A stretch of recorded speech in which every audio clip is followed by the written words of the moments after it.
Praise the Lord. യേശു കർത്താവ് പരിശുദ്ധാത്മാവ് നിറഞ്ഞവനായി യോർദാൻ വിട്ട് മടങ്ങി. പിശാച് അവനെ 40 ദിവസം പരീക്ഷിച്ചു കൊണ്ടിരുന്നു. എന്നാൽ ആ പരീക്ഷയിൽ പിശാച് തോറ്റുപോയി. തനിക്ക് ജയമെടുക്കാൻ കഴിഞ്ഞില്ല. ആ മേഖലയ്ക്കകത്തെല്ലാം പിശാച് എങ്ങനെയൊക്കെ യേശു കർത്താവിനെ പരീക്ഷിച്ചോ ആ മേഖലയ്ക്കകത്തെല്ലാം പിശാച് തോറ്റുപോയി.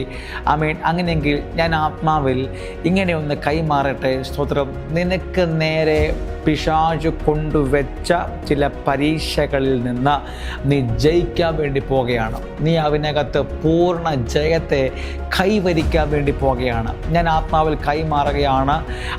ചിലതിനെ ജയിച്ച് വചനം കൊണ്ട് ജയിക്കാൻ വേണ്ടി പോകുകയാണ്. ഞാൻ പറയാം, ചിലർ സാമ്പത്തികം കൊണ്ട് ജയിക്കും, ചിലർ ഏതൊക്കെയോ മേഖലയ്ക്കൊക്കെ എങ്ങനെയെങ്കിലുമൊക്കെ ജയിച്ച് കയറും. എന്നാൽ അങ്ങനെയല്ല ഇപ്പോൾ ഞാൻ കൈമാറുന്നത്.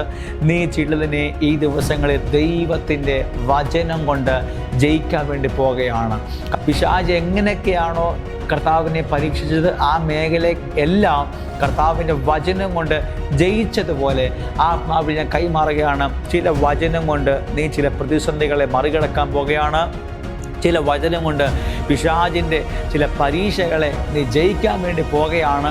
കർത്താവ് സഹായിക്കട്ടെ. ആയതിനാൽ വചന ധ്യാനം സജ്ജമാകട്ടെ.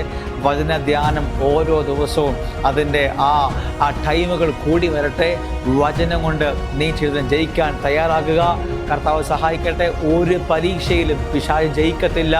നിനക്ക് വേണ്ടി പിശാച് കൊണ്ടുവെക്കുന്ന എല്ലാ പരീക്ഷയിലും നീ ജയിച്ച് മുന്നേറുമെന്ന് ഞാൻ ആത്മാവിൽ കൈമാറുകയാണ്. കർത്താവ് സഹായിക്കുമാറട്ടെ. ഈ വചനം എനി ടൈം നിൻ്റെ കൂടെ തന്നെ കാണും. ഇത് ഉപയോഗിക്കുക. കർത്താവ് സഹായിക്കട്ടെ.